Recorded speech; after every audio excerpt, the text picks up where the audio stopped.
and revolution. This building here, the original building, was built in 1763 by a group of Reformed folks who broke away from a local church. They could not stay there, but the Methodists needed a place to go, and they bought this building in 1769. And on this spot, Historic St. George's has existed for 256 years. And we are glad to host you and glad that you are with us on this day. Make sure, and also lots happening. Our museum is getting a complete redo and doubling the size of our museum that hopefully will be opened in the range of this coming summer. So we're excited about all those possibilities. Make sure you follow us on social media and all the events that we post and have here. And I've been asked to offer a word of prayer. Loving God, we thank you that you call us together as a community, one with another. We thank you for these events that share your story of your community and your world. We pray your blessing upon each one who comes to share with us this day, from the one who leads to those who share in this dialogue. And we thank you that we have this opportunity to work together one with each other. For we pray this in your name. Amen. Amen. It is my honor to introduce to you the moderator for this event today, the very Reverend Judy Sullivan. She serves as a project consultant for Interfaith Philadelphia's year-long program, Religious Freedom, Then and Now, in celebration of this special anniversary of our nation.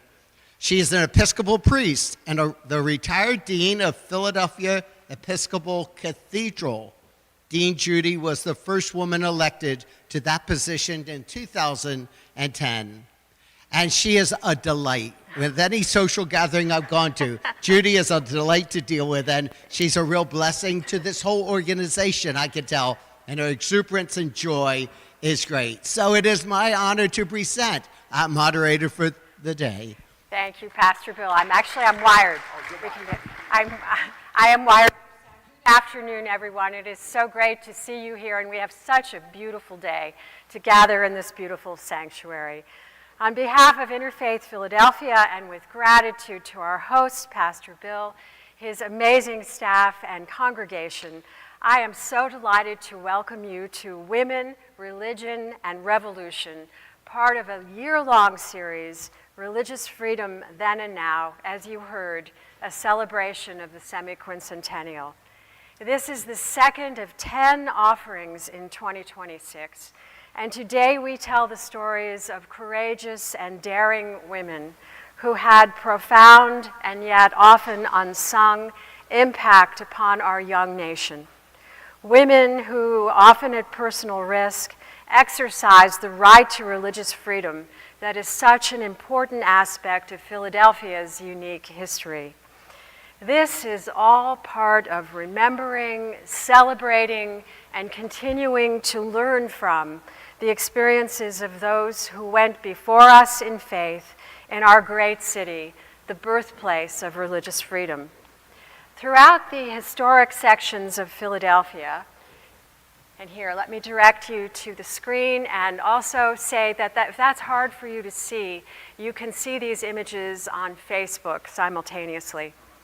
So throughout the historic sections of Philadelphia, you saw one outside this church, you saw one across the street at St. Augustine's Church. You will see banners that look like this. And if you utilize the cameras on your phones, you will be able to access through those QR codes a page on our website full of updated program information and opportunities, and then at the other to access the Dialogue Institute app, which is for a self-guided walking tour among 12 historic Philadelphia congregations. Their unique stories and perspectives, dating to the 18th century and sometimes earlier, provide a compelling and often surprising window into religious, social, and civic life in early Philadelphia, and why those stories still matter today. Their doors will be open to you, and you are invited to visit and to learn more. To accompany you on your journey, please look for these passports to understanding, which detail 5 practices that we identify as being core to the experience of being an interfaith traveler. And they are: be curious, venture out, welcome in, stand tall, and stand with. And arising from those practices, reflective questions and prompts for individual and family conversations and exploration. You can pick up a passport here today or find them at participating congregations or at the Visitor Center. We hope that you have all had an opportunity to register as you signed up for this afternoon so that you will receive ongoing information about events in the year ahead. On Sunday, April 12th, we will be at Old St. Joseph's Roman Catholic Church. Yay, is there a, okay, yay. For a civil conversations workshop led by Interfaith Philadelphia staff on themes relating to individual conscience and government. And then on Sunday, April 19th, we will be at Old Pine Presbyterian Church, just a little further south, for a panel conversation entitled Islam, Judaism, and Christianity, Impact on American Public Life Then and Now. So you are invited to every single one of these events. Please tell your friends, please tell congregations if that is relevant to you, and join us in December for our celebration at the Constitution Center and all those programs in between. So thank you, and it is my pleasure to introduce to you this extraordinary panel of women, and the way that this is historians, curators, who have such amazing and deep content to share with you today about a dozen women or so and their historic contributions in Philadelphia's city life and in the nation. And I'm going to introduce them one by one, and they will present in just the sequence that you see, moving from my left to the right, and we are going to hold questions to the end. So thank you for your forbearance and all of that. First is Taylor Schmaltz. Taylor is the acting director at Historic St. George's, where we are, and has been on the team here since 2024. She has worked over the past 2 years to reopen the Historic St. George's Museum and Archives, which I believe is just over there. Which way? Over here. Okay. Coming soon. Taylor holds a certification in the study of American material culture from the Winterthur Institute and has brought this knowledge to exhibit planning. She is also currently an honorary co-chair of the 31st Gala at the National Marian Anderson Museum and Historical Society, and she is pursuing a PhD in history at Liberty University. And we have Carol Smith. Carol W. Smith is an independent curator and archivist who has worked with Christ Church Archives since 2005, when she was hired to create a digital archival website.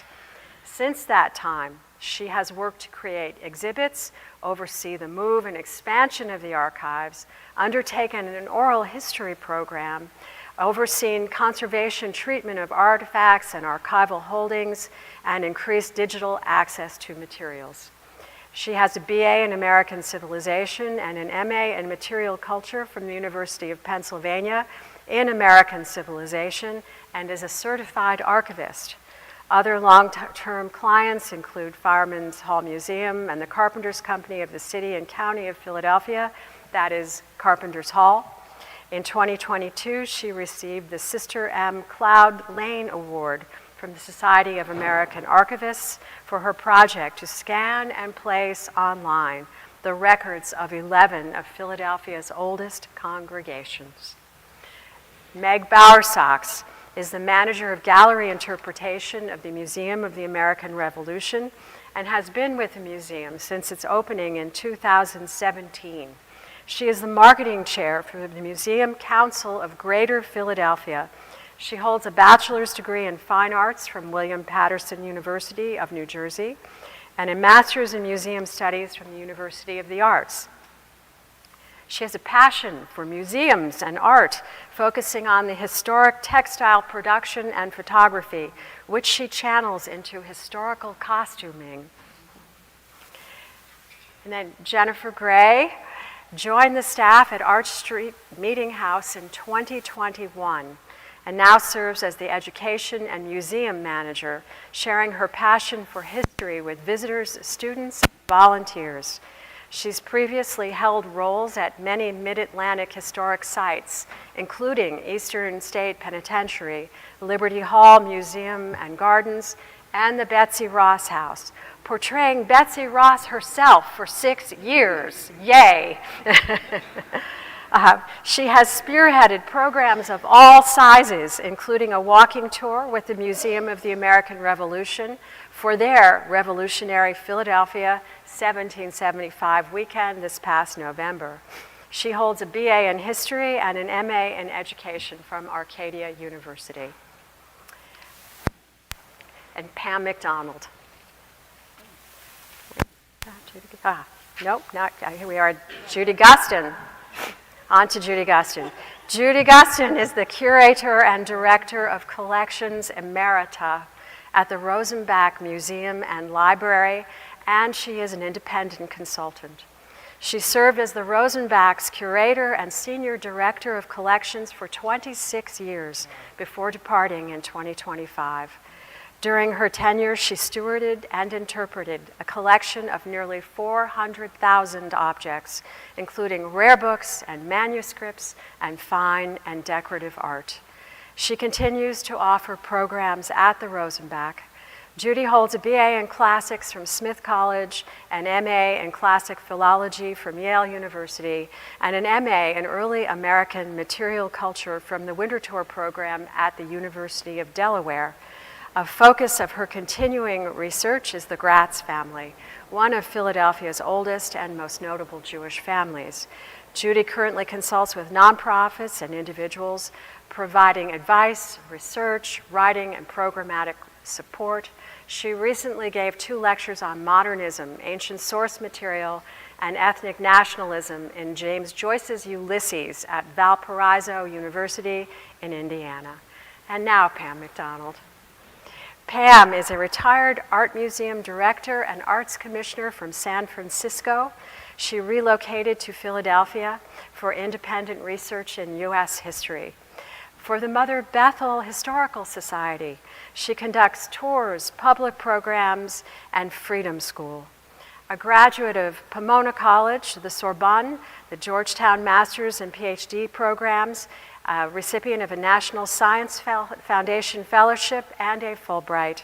Her museum career emerged from a Smithsonian Doctoral Fellowship. In San Francisco, she helped develop 5 major museums.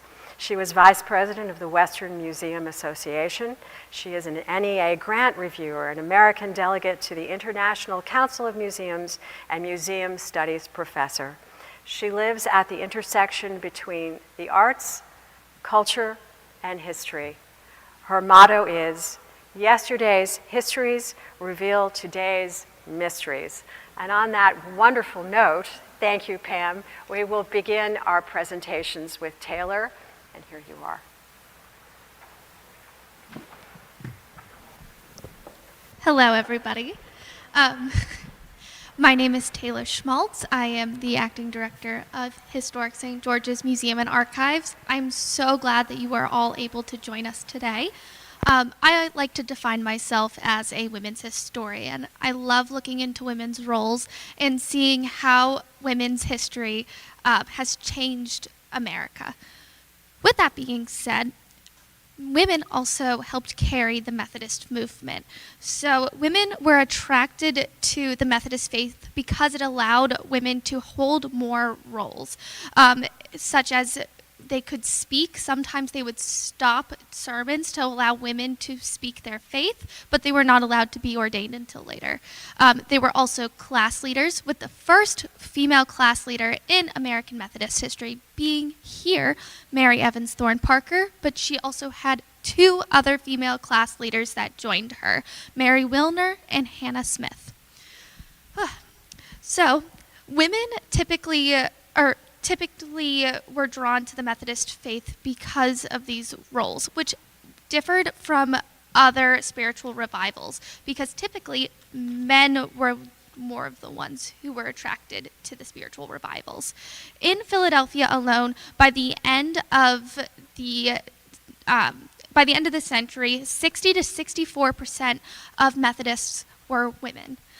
And women went out of their way to express their faith and even putting themselves into harm's way. One of my favorite stories is about Rebecca Grace. Rebecca Grace heard about an assassination attempt on the life of George Whitefield, who was one of the biggest Methodist preachers during the time.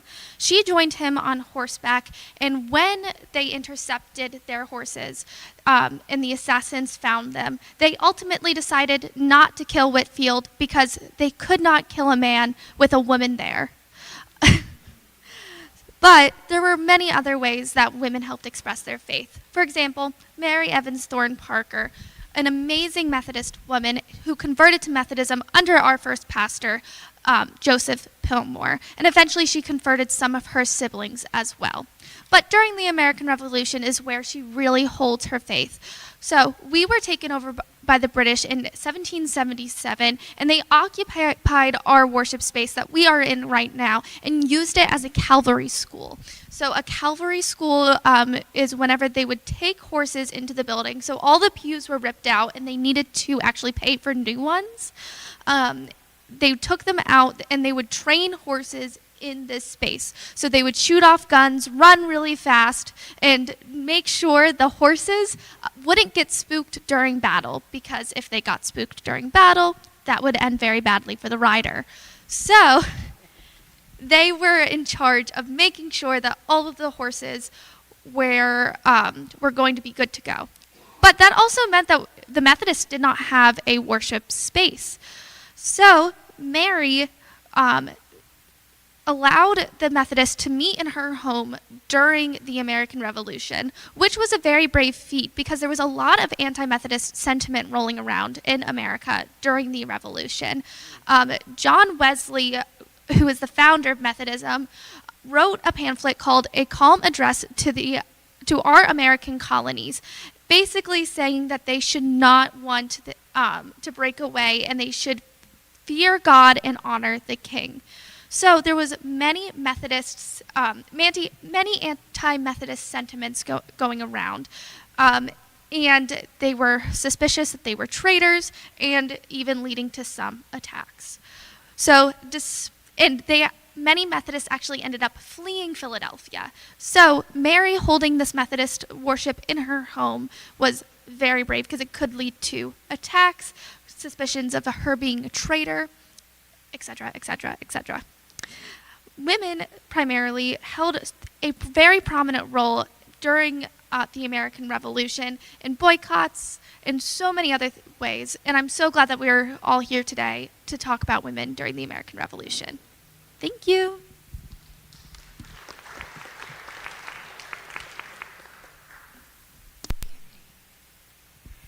Thank you. Okay.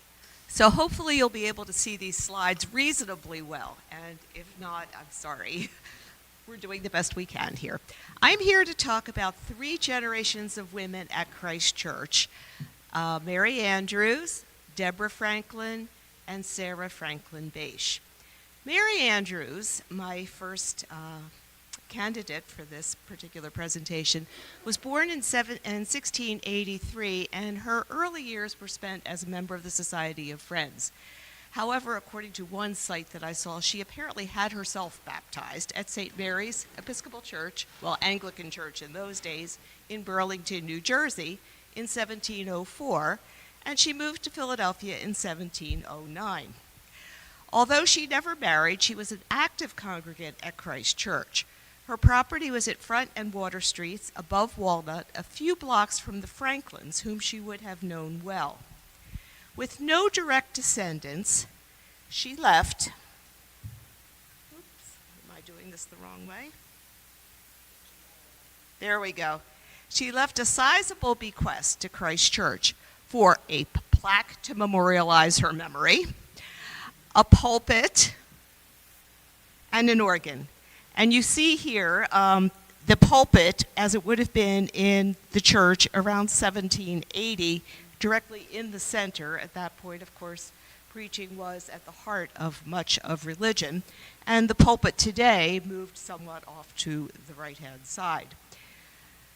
The organ was something that the congregants of Christ Church, Francis Hopkinson in particular, were greatly thrilled by. Hopkinson actually wrote a psalm book in 1763 to get the congregation ready to sing correctly when the organ showed up. Her gift of the organ and the pulpit to Christ Church greatly enhanced their religious services. But most importantly, she left instructions for an ongoing annual payment of £10 to be paid out of the rental of her properties at Front, Walnut, and Water Streets to be distributed at Christmas to poor families who were not then on the public poor roll. That bequest became Christ Church's oldest endowment and is still active today. Mary Andrews shared a pew with the Franklin family. And in those days, pews were very clearly delineated. I mean, even today we know that you don't really want somebody sitting in your pew when you get there. But in those days, you paid rent for your pew. And Mary Andrews and the I'm sorry, you really can't see this. Mary Andrews and the Franklins shared pew 59. Mary Andrews was a businesswoman. She parlayed a small inheritance into significant holdings. And I really like to think of her exchanging ideas with Deborah Franklin after church services on managing business. Because as with, Franklin was tied up in overseas ventures, not to mention his varied and diverse interests at home in science, philanthropy, etc. And so much of the day-to-day operations of the business fell to Deborah. Deborah Franklin, who was the common-law wife of Benjamin Franklin, was also the daughter of Quakers. Her first marriage, however, we all know perhaps that she was the common-law wife of Benjamin because her first marriage to John Rogers in 1725 took place at Christ Church, but was apparently so abysmal that she left him after 4 months. He was someone who basically took her dowry, wasted it, went off, fled town, and they never had concrete confirmation of his death. As a result, Deborah and Benjamin never formally married. Deborah, however, did bear 2 children to Benjamin Franklin, Francis Folger, who was baptized on September 16th of 1733, but sadly died of smallpox at the age of 3, leaving both parents bereft. And it wasn't until 1743 that another child, Sarah, was born. Benjamin Franklin religiously paid for 2 seats at Christ Church, although we doubt that he sat in them very often. It was likely Deborah and Sarah who were there more often than not. Still, he supported the church and its mission, actively serving as manager of the steeple committee and creating the lottery that helped pay for its completion, no doubt initiatives that Deborah encouraged. And Deborah became involved in other ways, writing to her husband in 1759, "I went to hear the Negro children catechized at church. There were 17 that answered very prettily indeed, and 5 or 6 that were too little, but all behaved very decently. Mr. Sturgeon exhorted them before and after the catechizing. It gave me a great deal of pleasure, and I shall send Othello to the school." Sadly, Othello, their enslaved Negro child, also died at a young age in 1760, another blow for Deborah. Franklin, at this point, was gone more often than not, and household and business management fell completely to Deborah. She wrote of the Stamp Act riots where angry citizens surrounded their home in 1765 while Franklin was in London. You will see by the papers what work has happened in other places, and something has been said relating to raising a mob in this place. I was for 9 days kept in one continued hurry by people to remove, and Sally was persuaded to go to Burlington for safety. But on Monday last we had very great rejoicing. on account of the change of ministry and a preparation for bonfires at night, and several houses threatened to be pulled down. Cousin Davenport came and told me that more than 20 people had told him it was his duty to be with me. I said I was pleased to receive civility from anybody, so he stayed with me some time. Towards night, I said he should fetch a gun or two, as we had none. I sent to ask my brother to come and bring his gun also, so we made one room into a magazine. I ordered some sort of defense upstairs, as I could manage myself. I said when I was advised to remove that I was very sure you had done nothing to hurt anybody, nor had I given any offense to any person at all, nor would I be made uneasy by anybody, nor would I stir or show the least uneasiness if anyone came to disturb me. I would show a proper resentment, and I should be very much affronted with anybody. Deborah died in 1774 without seeing her husband again. Sarah, or Sally, as she was known, Franklin Bache, represents yet another generation of women at Christ Church. She would have been as well educated as any young girl in Philadelphia. During her adolescence and early married life, her father was largely absent. Still, some letters survive, and their correspondence tells us more of her life. Her taking over the housekeeping from her mother in 1773, his advice on inoculations for Sally's son, etc. The war had a significant impact on the young Bache family, with Sally decamping to safer spots with her children in the latter months of 1776, and then after returning to Philadelphia, leaving again in September of 1777. She remained outside the city until the British left.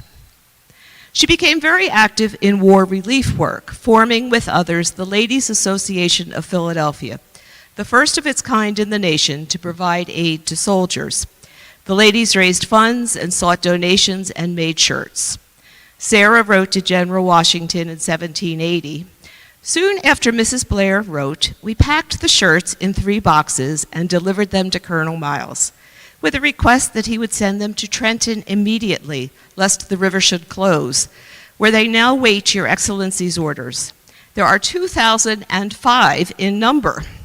They would have been at camp long before this, had not the general sickness which has prevented. We wish them to be worn with as much pleasure as they were made. And she went on. My father, in one of his last letters, says, if you happen to see General Washington again, assure him of my very great and sincere respect, and tell him that all the old generals here, he was in France at this point, amuse themselves in studying the accounts of his operations and approve highly of his conduct. In the midst of all this, Sally was balancing her responsibilities as a wife and mother. She had married Richard Bache in 1767, and they had 8 children, all baptized at Christ Church. They lived in her father's home, now Franklin Court, and upon his return, she served as his hostess when needed. Richard Bache, too, rented seats within the family pew. As you will recall, Mary Andrews' death left a vacancy. And after Franklin's death in 1790, Richard Bache took over all 4 seats. Sally died in 1808, and while Mary Andrews is buried within Christ Church, the Franklins were reunited in death in the Christ Church burial ground. The Franklin graves continue to draw visitors throughout the decades. Mary Andrews, not only because of her generosity, but also that very handsome plaque hung on the south side of the church, is an early parishioner whose memory lives on.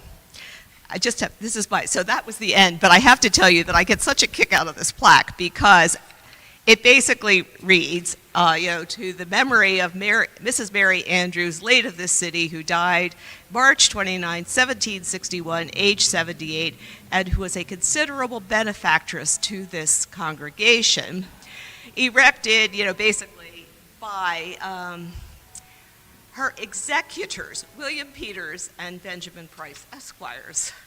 I thought, what's with, Was that part of the bequest as well, or did they just have to get their names in? Anyway, I'm passing it along.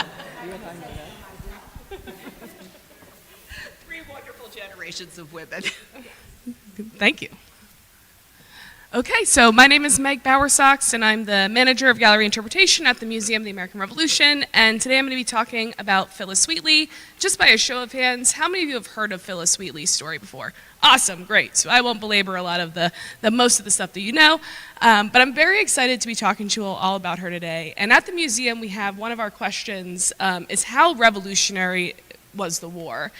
And I really like this question because I think it can apply to many different ways, to people of African descent seeking freedom, to women, advocating for their political rights during the revolution.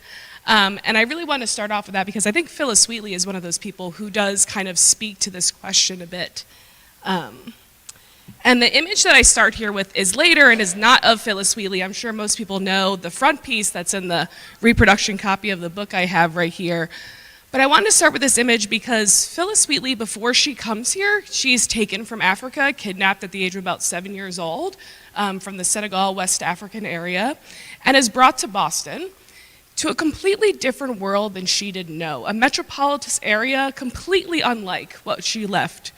And there's a whole different climate when she comes here. When she arrives, she's noted as frail, very sickly. So imagine her coming to this new world and not knowing what is about to happen to her. She is sold and she is purchased by the Wheatley family, and she is given the name Phillis because that is the name of the ship that she is brought to Boston on. Phillis has a very high intelligence, and she, maybe because the Wheatleys were Congregationalists, they wanted to teach her how to read the Bible, so she learns English. She also had her native language in Africa, which we don't know, along with her birth name. But also, she ends up learning how to read Greek and Latin as well, too. So has this very high intelligence. And, throughout the revolution, throughout the start of this revolution, there's a lot of Enlightenment ideals. We talked about George Whitefield, who's going to be a huge influence on Phillis Wheatley.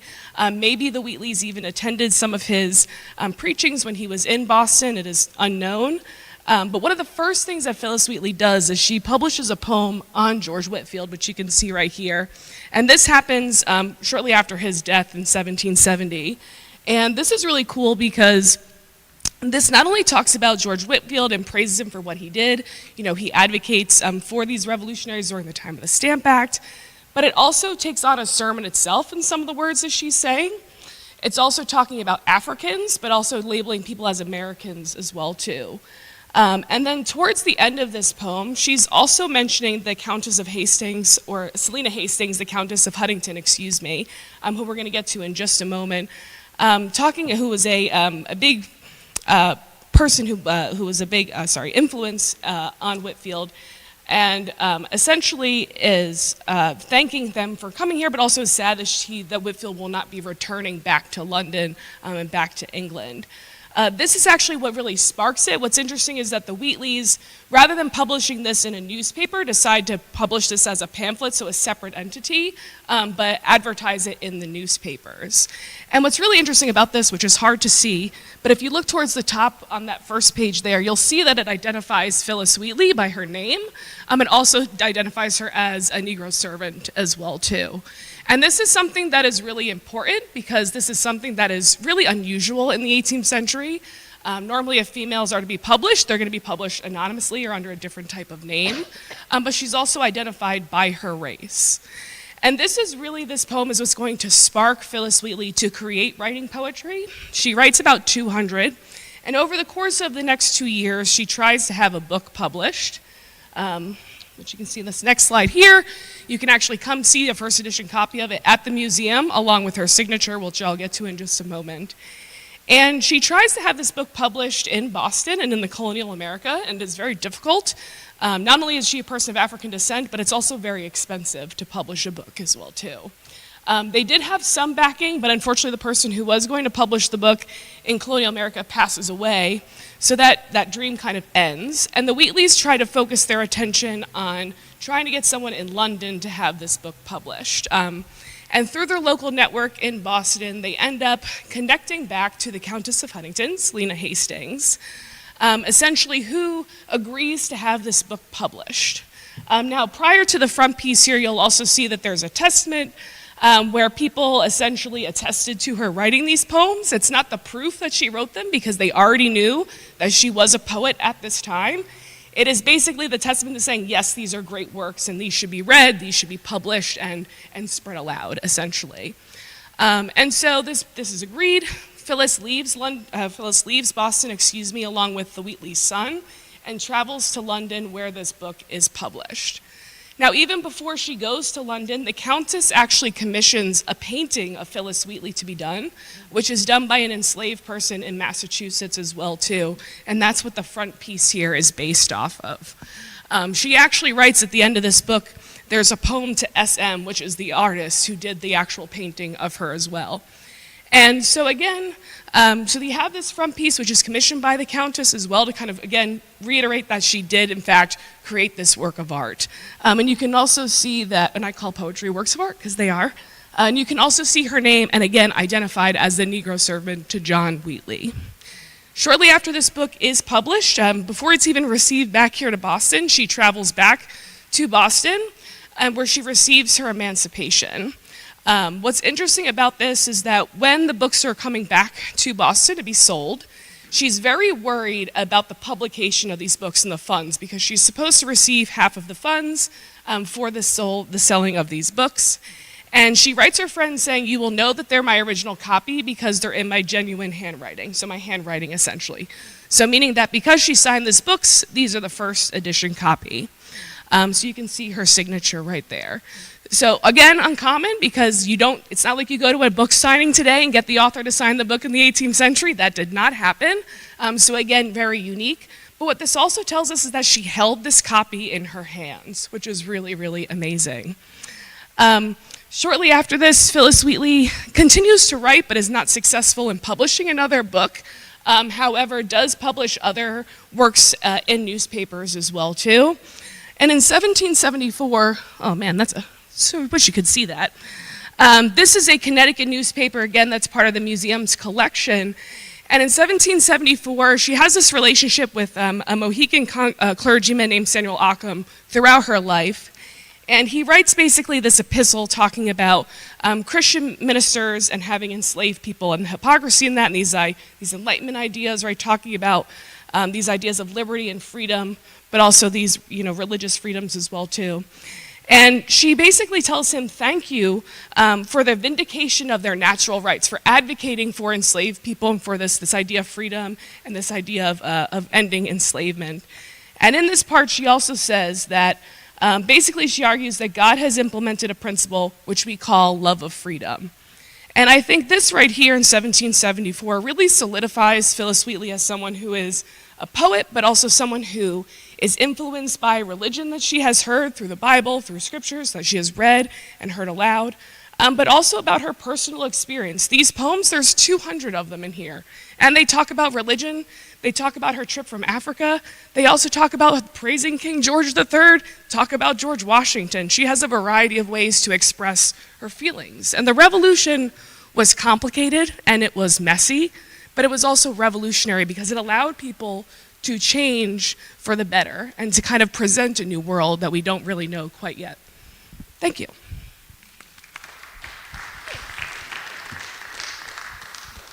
Okay. Perfect. Okay. So this is actually a great segue from Meg. If the revolution itself is messy and complicated, the Quakers as a subset are messy and complicated during the American Revolution. I'm going to try to simplify this as best I can. But I'm going to talk about the Quakers from sort of two perspectives of it. Two ladies named Elizabeth, Elizabeth Drinker, and Elizabeth Griscom Ross Ashburn Claypool, more commonly known as Betsy Ross, because I know a lot about her. So the city of Philadelphia, the state of Pennsylvania, was founded by William Penn, a Quaker. You literally cannot talk about things in this area without mentioning the Quakers in some kind of context. It literally is woven into the fabric of this city. And by the time of the American Revolution, this city had been around for about 100 years. You have Quakers making up a massive, massive chunk of the population. They have infiltrated basically every corner of government and life within this town. This is a big bustling epicenter, and the Quakers are a big part of that. This map that's sort of in the subset back here is something that we reference a bunch at the Meeting House, that the numbers, you can't really see them, but they note the location of various meeting houses in the Old City area. So I marked the red stars where Arch Street Meeting House is. During the Revolution, there was no building there. It was the Quaker Cemetery. But the green star is historic St. George's, where we are right now. So, I mean, there's so many different places of worship within this area. But as you can see, there's a lot of Quakers, and there's a lot of Quaker meeting houses. Now, the Quakers, they have certain pillars of the faith, testaments. They guide Quakers' lives every single day. And over the years, these pillars have been simplified into an acronym called SPICES. If anybody has friends or relatives that attend Quaker school, it's a very common tool that's utilized in Quaker school education, K through 12. The SPICES stand for simplicity, peace, integrity, community, equality, and stewardship. The equality one oftentimes is equity nowadays, but they haven't officially changed it, so still technically equality. But the thing is, this is what is guiding Quakers' lives every single day, our connections to these 6 concepts. So Quakers are traditionally known as pacifists because they have this emphasis for peace. But this is where it gets fun, because the Quakers do not have anybody like a pope. There is no singular person telling you what to do or what to believe, more importantly, how to live these values. We are all individual people on our own individual journey. So the Quakers, when they talk about being pacifist, this is modern day, but also way back during the American Revolution, at some point, if you're talking to a Quaker about their belief in peace, they will reference something called the peace testimony. That's what's up here on the screen right now. You don't have to read the whole thing, but basically it's an excerpt from a letter that was written to the king in the year 1660. But because there is nobody like a pope, every Quaker is able to interpret this peace testimony however they see fit. So some might interpret it very literally, some might interpret it very flexibly, but at some point in the conversation they will reference, oh, well, I am doing X thing because I'm adhering to the peace testimony. This gets sort of continued during the American Revolution. Now, I gotta back up a step before we get to this. The 7 Years' War, the French and Indian War, caused a lot of ruckus within the Quaker world, especially here in Philadelphia, because you have Quakers that are in a lot of political positions of power that are suddenly being asked to vote on military action. There were 6 Quakers that actually resigned from the Pennsylvania Assembly in protest so that they did not have to vote on the raising of the local militia in the western part of the state. From that point onward, you did not have Quakers in the majority of political power in Pennsylvania, which causes subsequent problems down the line. Essentially, though, because this is what's happening in the Quaker world in the 1760s, by the time you get to the American Revolution, 6, 7, 8 years later, you've got these warring factions within the Quaker world. You've got some Quakers that really are wanting to be pacifist. You have some that are really wanting to join up the fighting, especially in Pennsylvania, because this area was at the forefront of a lot of the fighting. The fighting's happening literally on people's front doorsteps in the state of Pennsylvania. So during the 7 Years' War, as well as the American Revolution, you have a lot of Quakers that really aren't sure how they can adhere to the peace testimony. So what do the Quakers do? The Philadelphia Quakers, they issue these epistles. They do it every year for a few years, basically saying, hey, Quakers, remember we're pacifist. Remember, y'all know this, right? And we're adhering to the peace testimony by staying out of this. And so you can't really see it here, but essentially where that arrow is, it is that reference to the peace testament that I was saying. So it's messy, it's complicated. But the simple explanation, I love this quote from Ned Donahue's book, Prisoners of Congress, basically saying, since the sect's beginnings, Friends, or Quakers, duties to their God were always on a higher plane than, and often in conflict with, their duties to temporal government. Basically, Quakers are going to say, I don't really care who's governing me, I'm sort of worried about the bigger governing body. Betsy Ross and Elizabeth Drinker, they are believed as Quakers to be pacifist, but when you look closely at the choices they made, it doesn't really look pacifist. But they're adhering to the overarching idea of Quakerism in some ways of trying to be pacifist, sort of. So Elizabeth Drinker, if you know about Philadelphia during the American Revolution, you've probably heard this name. Elizabeth Drinker kept a diary for almost 50 years, and it is one of still the only firsthand accounts of what the city of Philadelphia was like during the course of the years of the Revolution, particularly during the occupation. The Drinkers, Elizabeth and her husband Henry, were part of the elite in Philadelphia, but not just elite citizens of Philadelphia, but elite Quakers. They are leading by example within the Quaker world. So what they are doing is basically showing the other Quakers, hey, this is, how it is appropriate to act and do. Henry Drinker was one of 20 men exiled to Virginia during the occupation of Philadelphia because he was suspected, him and the other guys were suspected of being loyalists. But if you were to ask the Drinkers, they would say, no, we're Quaker, we're pacifist. Well, why do they look like loyalists? It's because they're trying to not get involved, but it looks sketchy. So there were laws and regulations passed within the city of Philadelphia in 1776, 77, basically trying to keep things organized. One of the things that was done was a push for blankets and woolen stockings to be donated to the Continental Army. And if people didn't want to donate them, there was basically a subsidy, and they're saying you can take them by force and then pay them for taking them. You're not supposed to just steal these things. Well, Elizabeth Drinker was approached numerous times to donate these blankets to the Continental Army, and she said no every single time. They finally stopped asking and then just took them. In her defense, trying to be reimbursed for this cost, they're paying in continental currency, which is quite literally not worth the paper that it's printed on. So her saying, well, if you're going to take it, I would like you to pay me back in not this thing, maybe pay me in British pound because it actually has value. That looks really sketchy.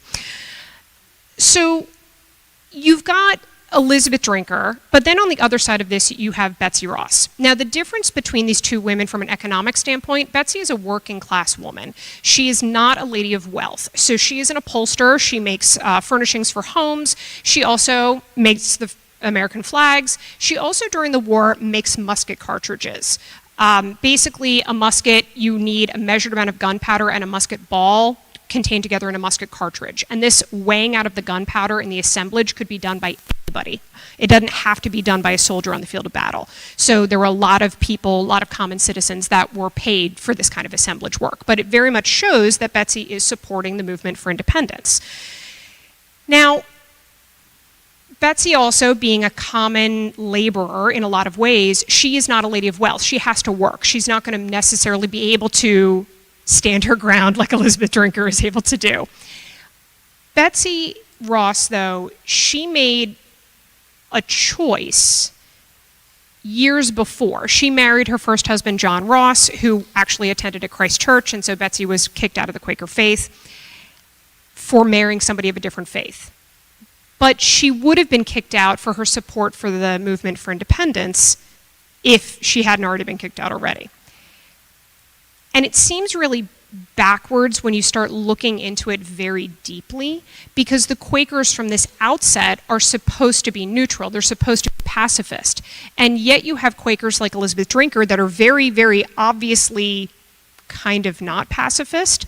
But then you have people like Betsy Ross who their faith essentially gave them their gumption to believe and support the movement that they saw happening in front of them. Faith be damned.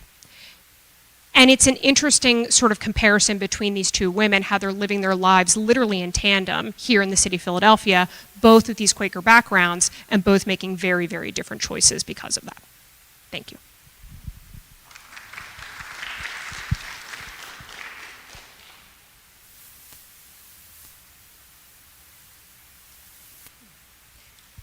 Hi, I'm so glad to be here with you today. Before I talk about Miriam Gratz, this woman behind me whose head I might be obscuring by my own, I don't know, I'd like to offer a brief synopsis of the events that led to the arrival of America's first Jews, as it provides some context for the experience of the Jewish community in Miriam Gratz's time at the time of the Revolution.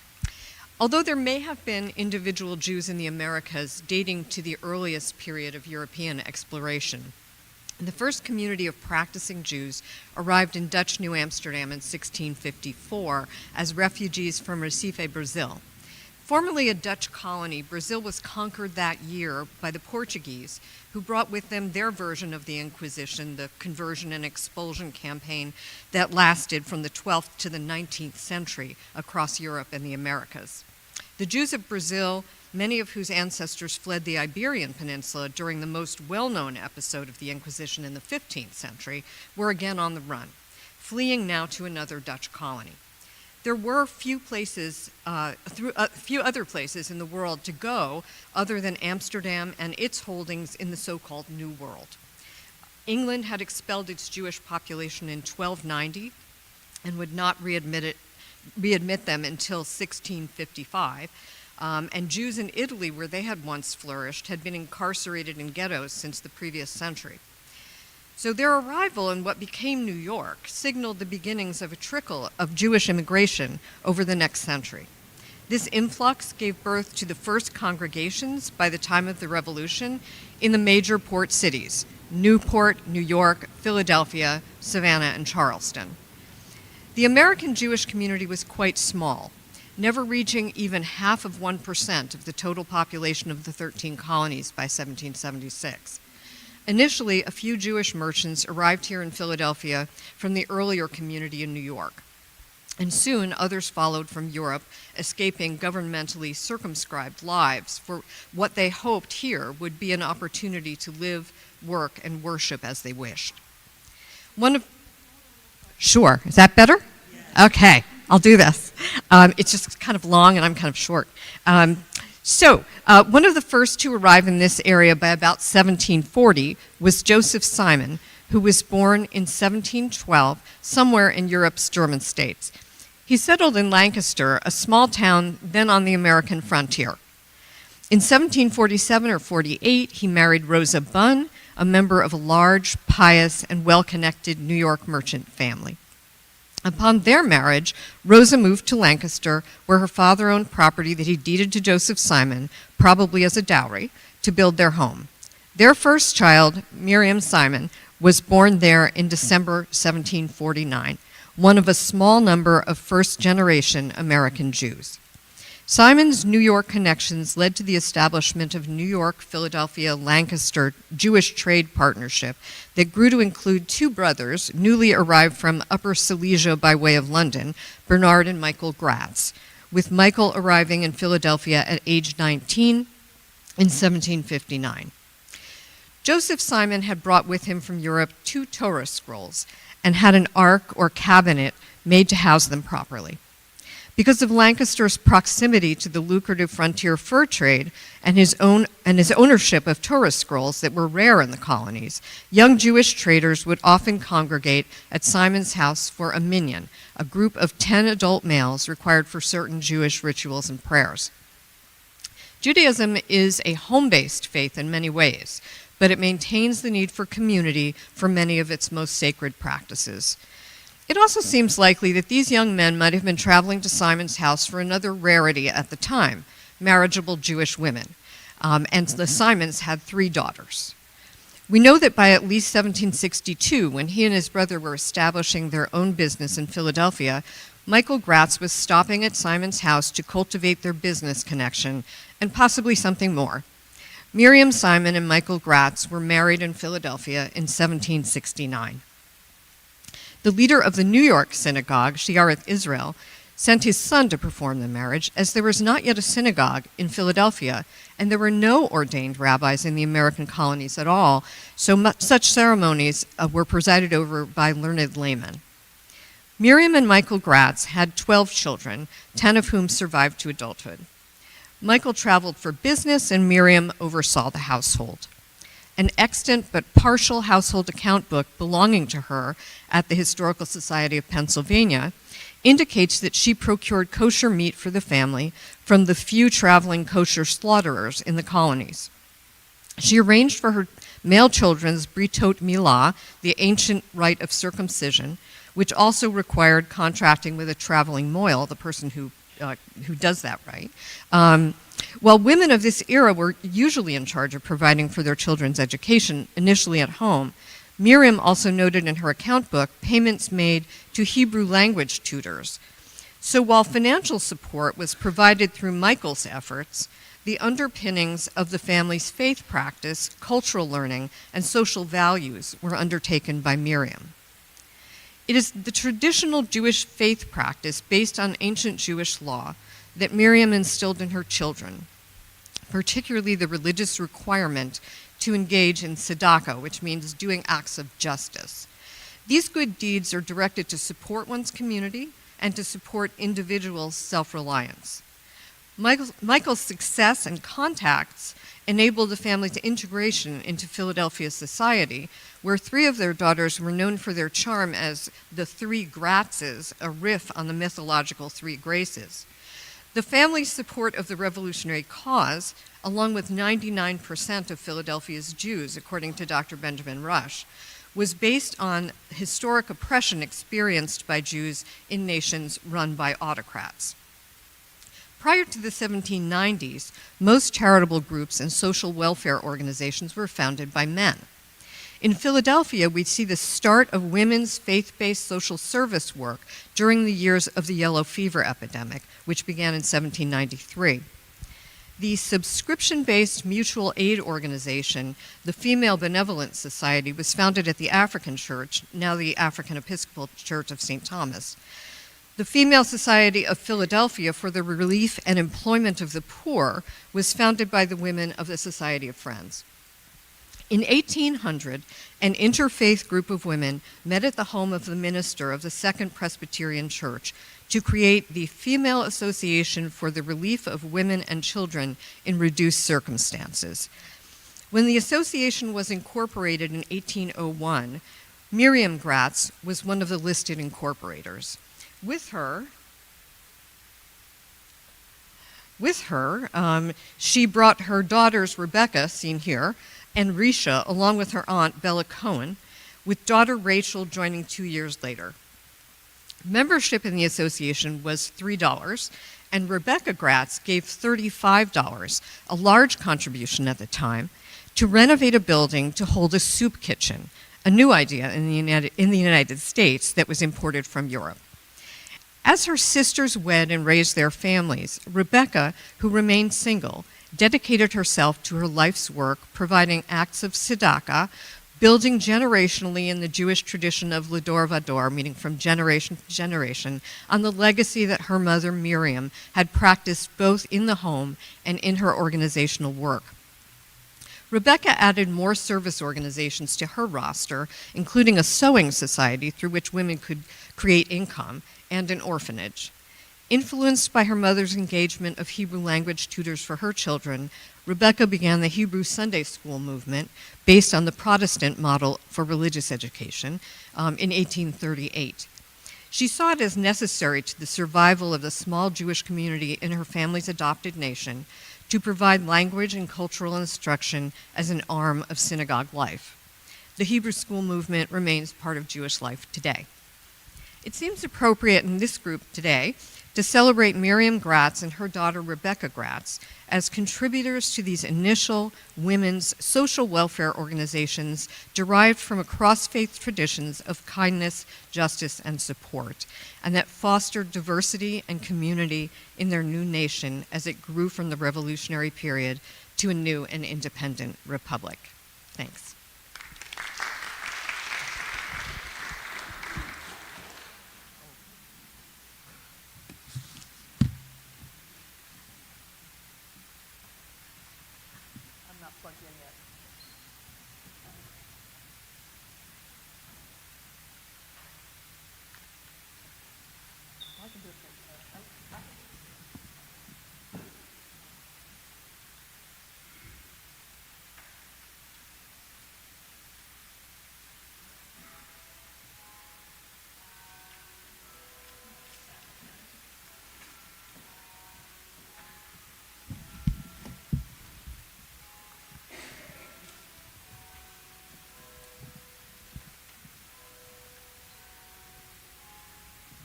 It's not showing.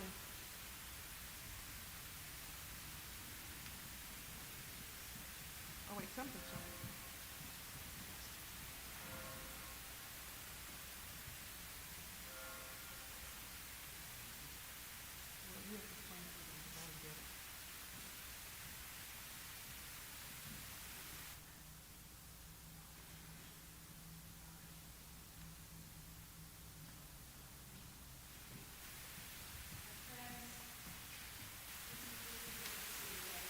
available to you to view on Facebook. If you can look at that simultaneously, that may be of help to you. You heard I'm an art museum person, so my presentations are always, oh, can you hear me? I think they can hear me. I'm an art museum person, and I'm a creative, so my presentations are always as much visual as they are for you to listen to me drone and talk about facts. So unfortunately, you're going to be unable to get a lot of the right brain part of what I have to say, and feelings are such an important part of our spiritual lives, and that's kind of what these images are to express. So I hope that you will have the opportunity to look at the images, and I have one printout, if anybody wants to see one, to pass around. It's just one printout of the whole thing. I don't know if people want to. Okay, everybody turn on Facebook if you got it. And you can turn it sideways, right, so that you get horizontal? Okay, thank you. Yeah. Images are important to me because I'm 50-50 right and left brain. Some of you may be the same way. Everybody had a chance to go on to the St. George's, historic St. George's Facebook page. Oh, I'm sorry, it's on the interface. It's not on your page? It is, yes. Yeah, you guys should tune in too, so because you don't have to twist your body around to look at these. Here, you can look this way. Okay, welcome. Technical difficulties. Good afternoon. I want to commend the previous speakers on their informative presentations. I didn't know a lot of the information that they shared, and it was interesting to me, and I hope that if any of you don't know what I'm going to be talking about, that you'll be interested in what I'm talking about. It's from a different point of view. Today I'm going to discuss 3 Revolutionary Era women. Can you hear me? Flora Allen, Sarah Allen, and Jarena Lee. 3 women who never formed an organization, never held a title, never voted on a resolution, yet together they became the founding mothers of the independent black church in America, found a sisterhood of faith and freedom. Next.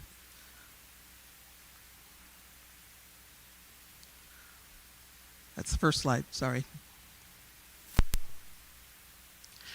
Okay, we're going to have to begin with the room we're in right now. I'm sorry, this is not working very well. Can anybody see the second slide on your? I can try and do this for you, but I don't know if it's going to help anybody but the people in front. This is this room you can see on the little image. And there's a lot of words there too, but I'm going to talk about the Great Walkout. So let's start with this place, historic St. George's Church, the first Methodist congregation in America. By the 1780s, Philadelphia's free black community was growing, drawn to Wesleyan Methodism because of its abolitionist stance. Methodism was the abolitionist church. Quakers might have been peace. Methodism was abolition, coming from the Wesleys. These were people, the free black community, these were people who worked in the homes of the founding fathers. They witnessed the debates over freedom, and they took every word personally. These were also people who had been born free or who had attained liberation through their own hard work and discipline or self-liberation. People who had started businesses, and many who became comfortable or even wealthy in the free city of Philadelphia. As long as their numbers didn't become uncomfortably obvious to the existing congregation, mixed worship at St. George's was okay. But when the black population grew to 150 here, St. George's church leaders pushed back. Richard Allen, the founder of our church, a man who had purchased his own freedom, taught himself to read or write, and was just a gifted orator in every way, shape, or form.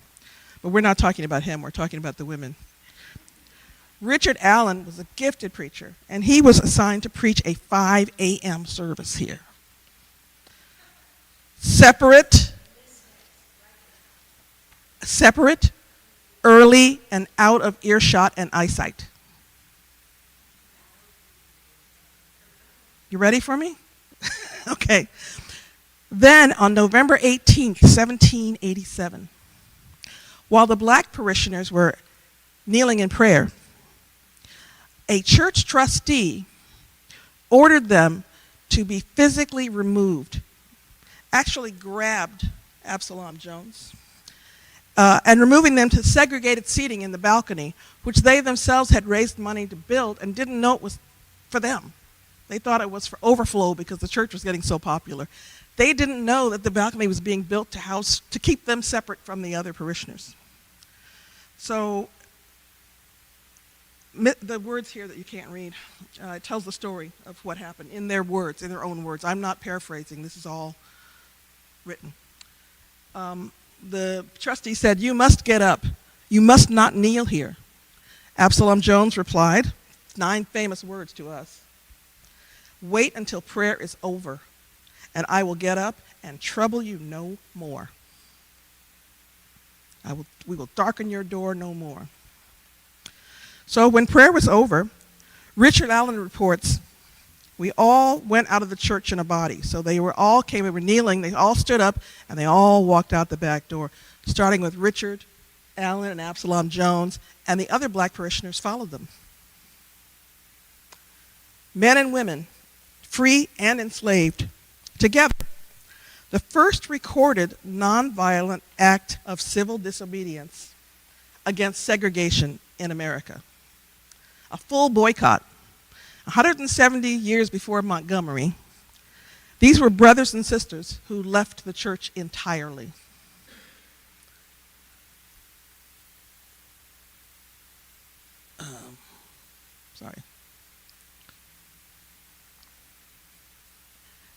After the walkout, slide 3, those of you who are keeping up. After the walkout, the protesters established the Free African Society down on 6th and Lombard, a brotherhood of freedmen allied to support one another, creating a community of black citizens devoted to racial uplift. It is significant that these events happened in Philadelphia, known as the city of brotherly love, and we say today the city of brotherly love and sisterly affection, because it took both brothers and sisters working together for what was to come next.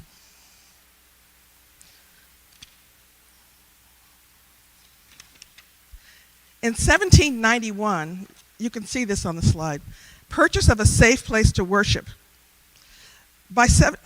Richard Allen purchased, and the group purchased a safe place to worship just by themselves. If they were going to be segregated by force, they could be segregated by choice and grow even more.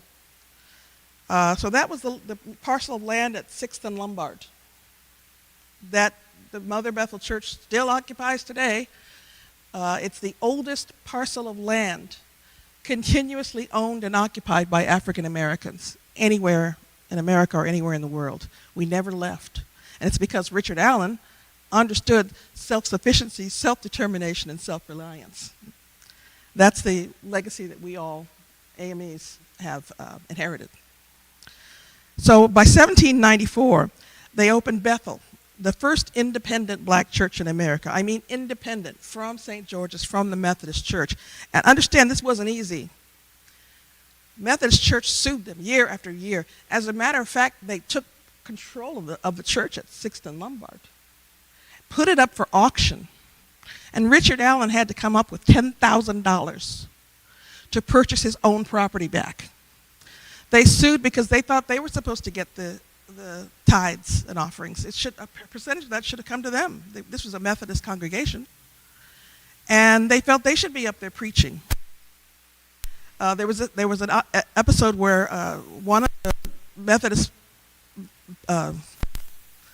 ministers and showed up at Bethel Church to take over the pulpit and preach, and the parishioners all crowded the aisles, they crowded the door, they blocked the entrance to keep him from getting up to the pulpit, because this was about independence, not just freedom, because these were free people, but freedom and independence. So by 1816, they became a legal denomination. That's when the Pennsylvania Supreme Court agreed with them finally, after several cases, that they should be allowed to become an independent church, manage their own themselves, manage their own money, manage their own building, print their own hymnals, sing the songs that they wanted to sing the way they wanted to sing them, and preach about the parables they wanted to preach about. So by 1816, they became a legal denomination with schools, newspapers, a publishing house down there on, is it Pine Street? Or it's on Pine Street. It's still there. A business and job training, literacy, temperance, and citizenship for free and newly emancipated people alike. Their constituents were people who had been coming from slavery. Some had been born free, but perhaps their parents or grandparents had been brought here in chains. So it was immediately a social action church that was centered on improving the lives, uplift of the community, immediately. To what aim? The aim of them being able to be self-sufficient and self-determinant, their own lives. So they created something called the Free African Society, and you can see on the slide here, it's all here. The Free African Society was a brotherhood. They had a plan. They formed a network to create new institutions and a new neighborhood, the 7th Ward. But none of it could happen without the Free African Sisterhood. That is our focus today. So we're moving to slide 4. Yeah, you want to hit it for me? Thank you.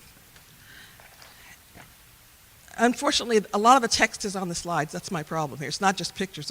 So I'm talking to complement the text, and I'm going to be talking longer because I'm trying to fill in the pieces that you're missing. In 1790, 3 years after the walkout, Richard Allen married Flora, the first woman I'm going to discuss. Flora had also joined the St. George's protest and was part of that congregation that walked out. Like Allen, she chose Wesleyan Methodist worship. These were African Methodists, Episcopals.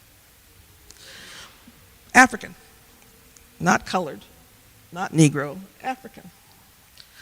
Born enslaved in Virginia, Flora's freedom had been purchased by the Pennsylvania Abolition Society. She became an active part of the new church's foundation. She is said to have co-signed the deed for 6th and Lombard 1 year after their marriage. So here she's in 1791 signing the deed for a lease of land, which was later taken away from them, but she signed it.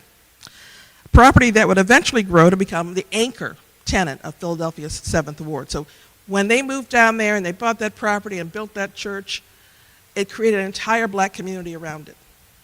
Society Hill and other parts of it. Flora lived to see Bethel Church be consecrated by Bishop Asbury in 1794. She died in 1801, before the denomination was incorporated in 1816, before she could witness the fulfillment of her husband's dreams. She planted the seed, but she never saw the harvest. She's the first link in the chain of African Methodist sisterhood that I'm talking about today. Slide 5. Unfortunately, you can't see this, but on the left-hand side, you have Flora Allen's obituary from the Enquirer, the newspaper, and from 1849, when she died. And on the right-hand side, you have another article from 1889. And I hate to read. It adds to my presentation, I'm sorry. 1849, the paper said, she had been for near 9 months severely afflicted with an inflammatory disorder, which she bore with truly Christian fortitude, and resigned her happy soul with calmness and composure into the hands of her blessed Redeemer, in sure and certain hope of a glorious immortality. The bolded part. Her remains were the next day deposited in Bethel Church. In 1889, the next article, the headline is, "A Petrified Body Found." I asked you if you were ready. As they were building the current, which is the fourth actual building on that site, as in construction, let me tell the story now. Flora never bore children, but her 1801 obituary tells us that she suffered with Christian fortitude before her death. According to the article, she was buried in the churchyard of the old blacksmith shop, which you didn't see. There was a blacksmith shop that was shown earlier. That it's where they ended up setting up the Bethel Church. As was the custom of all the old early churches, they had churchyard cemeteries. When the fourth and current church was under construction in 1889, workers discovered the old graves, actually the old corpses. Most remains had decomposed, but one body had actually been mummified to stone. It had calm and composed features. Many believe it was the corpse of Flora Allen. These remains were moved to Lebanon Cemetery, which was the burying place for black people. Remember, the cemeteries were segregated too. When Lebanon closed, the remains were all these illustrious black heroes of Philadelphia were all moved to the new black cemetery that was called Eden Cemetery that's in Collingswood. Most of them have gravestones, but we can't visit Flora Allen's gravestone because it's unmarked today. We can't dig it up to get the DNA to find out if it really was her. But there was a campaign, a decade ago, there was an effort to raise funds for a memorial to be built at Eden for her. She was the first lady of African Methodism, which is a worldwide denomination. It's not just the one church, it's everywhere. She was our dear sister Flora. She deserves nothing less than respect and death that she earned in her tragically short life. Next slide, we're going to talk about the next sister, Sarah Bass Allen. 1 year after Flora's death, actually a few months later, Richard Allen married Mrs. Sarah Bass, a widow who had also participated in the Great Walkout from St. George's. She had served Philadelphia during the yellow fever epidemic with such distinction that Allen and Jones praised her by name in their 1794 pamphlet. Sarah brought to this marriage a shared faith and vision for the future. She raised 6 Allen children, collected rents on their growing property portfolio. Richard Allen started buying lots all around the neighborhood. And they built tenements and businesses, and so people who came across the Mason-Dixon line with shoeless, no clothes, nothing, unable to read and write, they could come to Bethel Church and they could have a place to live, job training on how to vote and how to be a citizen, things like that, reading and writing. So Sarah was a sister in the movement, carrying the weight of the Brotherhood's ambitions on her capable shoulders. What I want to say is that she was brought to Philadelphia at the age of 8. So she had been in the city. Flora had not. She was not as sophisticated. But Sarah had been a Philadelphian and had been freed. So she hosted dinners for white and black clergy. As a matter of fact, one white clergyman writes about how fantastic, how amazing it was, and he went to their home and the meal was so wonderful, and and it was such a nice place, and he wrote about that. So that's how we have her records. She organized a women's missionary society for the poor, and she encouraged the next woman we're going to talk about to go the next step. Slide 7. Here's the yellow fever epidemic. We all know about that. We know that it emerged from one ship that carried French enslavers, they were refugees from the Haitian Revolution, from the violence and also from the idea of black rule. They brought some of their own domestic servants that they could bring, and all of them were tropical people who were immune to the mosquito bites. So they came on board, they landed at the Arch Street Pier. They were immune to yellow fever. They came, and we all know about the French people that came to Philadelphia. They inadvertently and unknowingly spread the yellow fever epidemic, which, as we know, was a 10 or 20%, 10% of the population, and 20%, the elite, 20,000, the elites left town. So who's left in town? The Africans and the poor. So Dr. Benjamin Rush, anybody knows anything about the University of Pennsylvania Medical School and the medical experimentation, the grave digging and body snatching of black bodies as soon as they were buried and turned into cadavers for medical students, and the experimentation on them and on enslaved people that was done at the medical school, which was the University of Pennsylvania, understand that Benjamin Rush, a wonderful man, a signer of the Declaration, a kind man, he believed that Africans were immune to yellow fever. There are still some who believe that we don't feel pain or that, things like that. We can't swim because of the textbooks that were written here at the University of Pennsylvania. So the mayor of Philadelphia and Dr. Rush asked Richard Allen and Absalom Jones to stay in town, get some money to care for the sick people, and to bury the dead, to carry the dead bodies out of the houses and bury them. Sarah Bass was among those who volunteered to help, and you can't see it. She was named specifically in the first pamphlet ever published by African Americans, written by Jones and Allen, to defend the black community against false charges of theft and incompetence by a local reporter. Sarah Bass was praised by name. Her conduct, they wrote, was exemplary. She worked not for fame, but in service to her Christian beliefs. A quote is, "Among those who have been particularly noticed for their humanity and attention to the sick is Mrs. Bass, whose conduct has been exemplary." The fact that she had exemplary conduct was notable. So she wasn't married to Richard Allen at this point. He was still married to Flora. We're at slide 8. And it's showing a colonial kitchen. We're going to talk about Sarah's home, the way she kept her home. The 1820 census records 15 people living in the Allen home, and it kept growing. 6 children, 2 parents, that's 8, right? So 8 were family. The remaining 7 would have been boarders, visiting clergy, or freedom seekers on their way north. They took in a lot of people. Sarah Allen's home was never just a home. When itinerant preachers arrived at the first General Conference in 1816 looking ragged for months on the road, Sarah took one look and declared, quote, that these preachers had ventilators on their elbows, knees, and trousers. So she organized a sewing circle of the wives to repair the rips and tears of the clergymen's wardrobes. This is really significant because remember, these people are coming from slavery. They didn't have fine clothes, or many of them arrived in nothing. Slaves weren't provided with regular fabric for their clothes. It was something like denim. They called it slave cloth.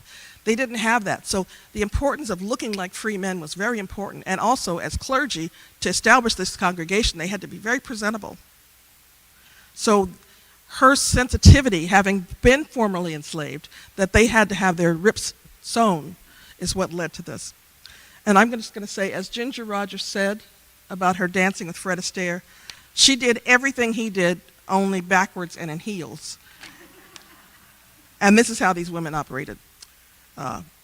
Their sewing circle became something called the Daughters of the Conference, expanding, after her death, it was renamed the Sarah Allen's Women's Missionary Society. It exists to this day, and the constituents that they serve are descendants of the same people that they were serving then. Okay. Next slide. Sarah Allen rests in peace with her husband at Mother Bethel. She died in 1849, 18 years after her husband, long enough to see much of what they built together come to fruition. Her obituary called her a pillar from the building, a mother in Israel, and a friend of the poor. She rests now beside Richard Allen in a marble tomb in a crypt beneath Mother Bethel in our museum, visited by thousands every year. It's a beautiful crypt. It's beautiful. It's a nice way. It's better than being, unmarked under Washington Square or whatever. She's in it's really important. They felt it was really important to put Richard and Sarah inside in a marble box that nobody could dig up and pull out. And they established something called the Allen Guards that later became our historical commission, that their job was to guard that crypt. So this concern about guarding our dead is a real issue in Philadelphia. Flora's grave is lost. Sarah's is known, honored, and found. Remember that contrast when we get to the end of the presentation. There's an image here that shows a revelation. It's supposed to show Jarena Lee. You can't see it, but those of you who have the slide 10 can see it. All of these women experienced a profound spiritual awakening. All three answered a calling to live by Methodist Christian tenets, but none felt that calling more urgently or more triumphantly than our third and final sister, Jarena Lee. She's become a feminist legend. Her life parallels that of many professional women today, driven by ambition to serve the world as her best self, making choices and sacrifices along the way that may reflect some of our own lives today. She was born free in Cape May, New Jersey. Here she is. It's slide 11, you're looking at her. No, slide 11, those of you who are following along. After marrying her own Methodist minister, he moved her away from Philadelphia, her church home and all her friends, her community. And after the spiritual awakening, she felt like maybe she should be able to preach. When she dreamed, she heard God telling her, go and preach the gospel.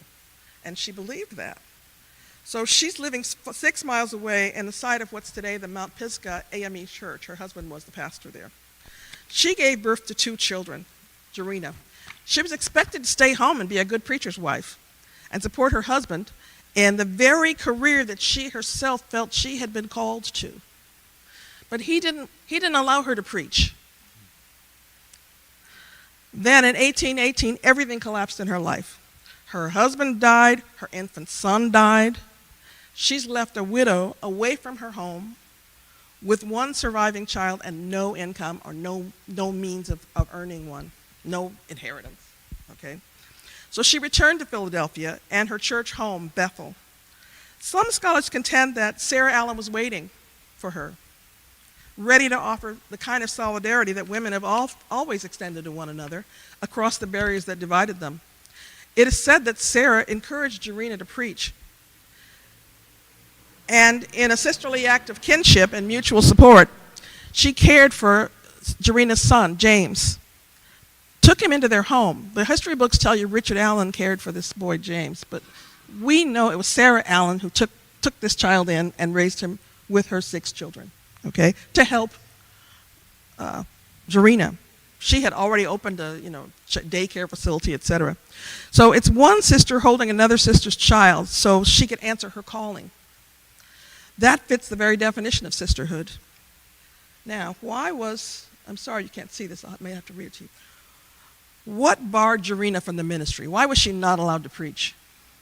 Was it misogyny? It was the Bible.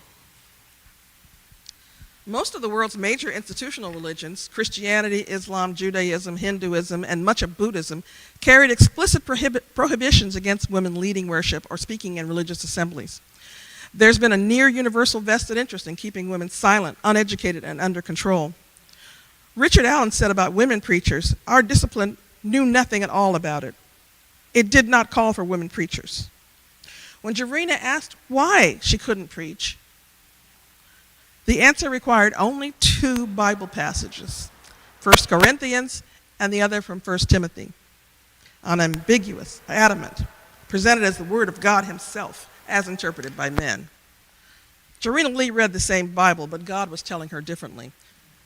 Unfortunately, I'm going to have to go parenthetically and read the Bible verses because you can't read them. Do you read it off of here? That's not the right page. Okay. We're on page 12. Here, this one. Oh, it's page 12, those of you who have the Facebook open. Those are the 2 sets. I can read it off my screen. Okay. It just takes more time. I'm sorry to have to do both. All right. I thought they'd be reading this while I'm talking. Okay, first quote is from 1 Corinthians 14, verses 34 to 35. Let your women keep silence in the churches, for it is not permitted unto them to speak. But they are commanded to be under obedience, and also saith the law. And if they learn anything, let them ask their husbands at home, for it is a shame for women to speak in the church. That's 1 Corinthians 14, 34, 35. 1 Timothy 2, 11 and 12. Let the woman learn in silence with all subjection. But I suffer not a woman to teach, nor to usurp authority over the man, but to be in silence. So if Richard Allen tells her, no, you can't preach in 1809 when she first asked him, he's just doing his job when he says no. A lot of the misogyny we see now, we need to think about what people were thinking at the time instead of judging everybody from our current standards. Slide 13. Jarena Lee becomes the first black American woman to publish an autobiography. A woman in Britain had done it a few years earlier, but in 1890 at Bethel Church, she published her book in 1836, and her quote from that is, "For as unseemly as it may appear nowadays for a woman to preach, it should be remembered that nothing is impossible with God. For why should it be impossible or improper for a woman to preach?" She writes that in her autobiography. How did she become a preacher? By accident. In 1819 at Bethel Church, a visiting preacher lost his thread mid-sermon. He was supposed to be preaching about Jonah and the whale, but he forgot where he was at. So in her own words, this is what happened. She wrote, "He seemed to have lost the spirit, when in the same instant I sprang as by altogether supernatural impulse to my feet, when I was aided from above to give an exhortation on the very text which my brother Williams had taken." Richard Allen happened to be in that congregation. He'd been telling her no since 1809, and this is 1818, okay? He happened to be in the back when she just stood up, moved by the Spirit, and finished the sermon. So he rose and publicly acknowledged that he believed that God had called her to preach. The same bishop who told her no 8 years earlier.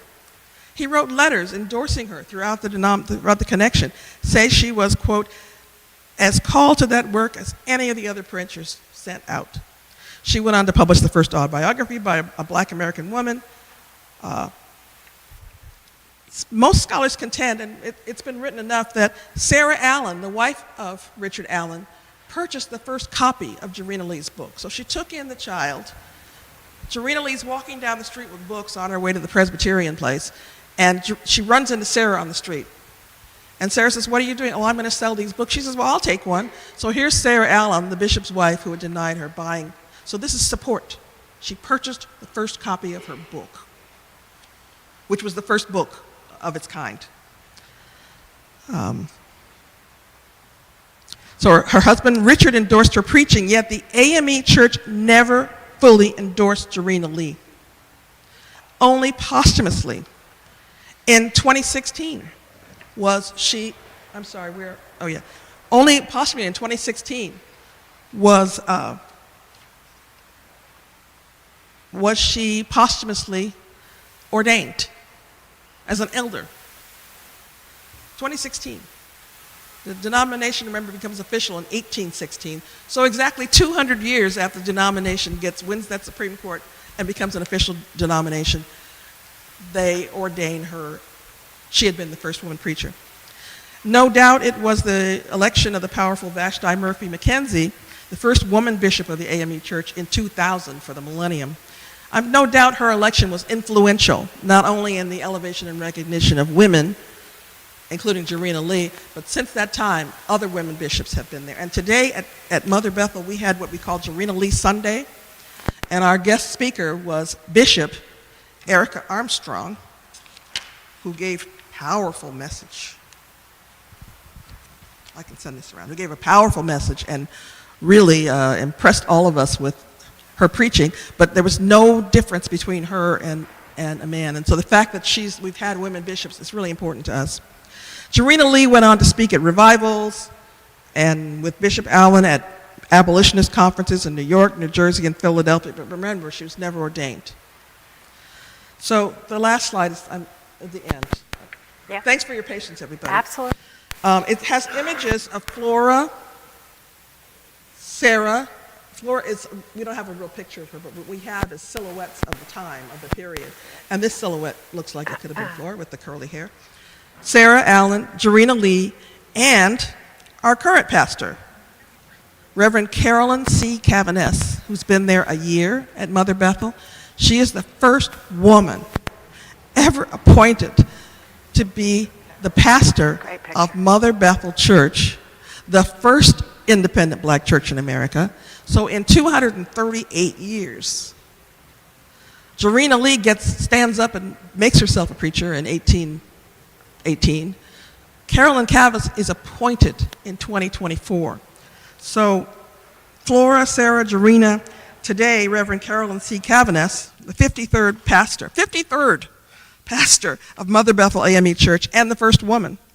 These four women never all occupied the same moment in time or place, but they occupy the same chain, a chain of sisterhood. Flora co-signed the deed, Sarah kept the rent books, sewed the clothes, sheltered the freedom seekers, raised the children, organized the women, and held Jarena's son while she preached. Jarena took the gospel on the road. You know, she went 2,355 miles on foot in 1 year.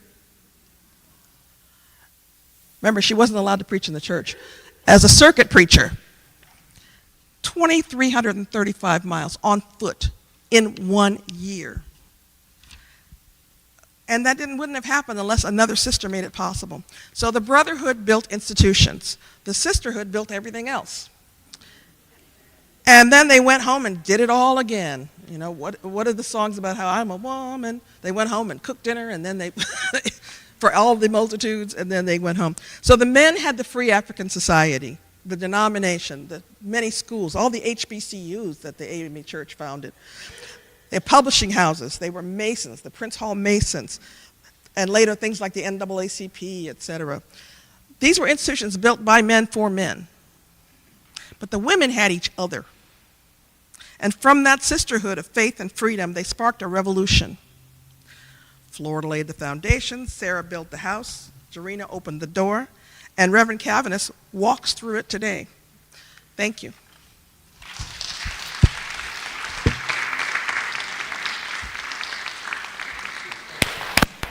Thank you so much. Thank you. All right. Thank you to all of our panelists. That was wonderful. Thank you to all of you who have received all of this information. And I want to open it up to questions from you right away. I have a couple, but we'd love to hear from you. Yes. This question is for Pamela.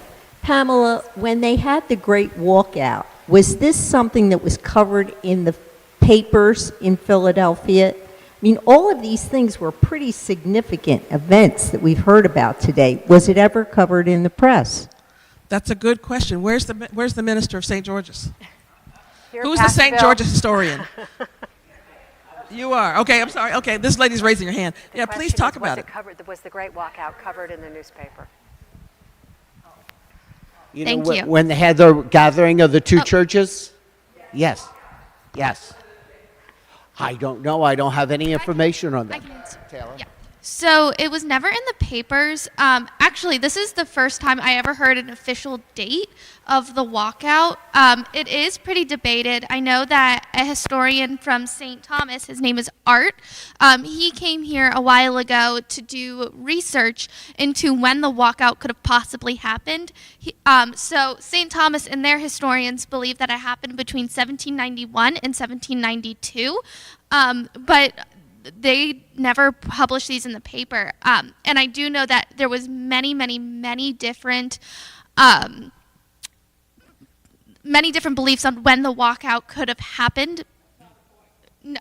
What was the question? Yeah, was it in the newspaper? Was it That covered in the newspaper? Oh, Yes. no, it was yes. not. Okay. We'll get you. It is still a part of the Episcopal Church. It's not what AME became, which is a specific denomination with how many million members around the world and how many churches.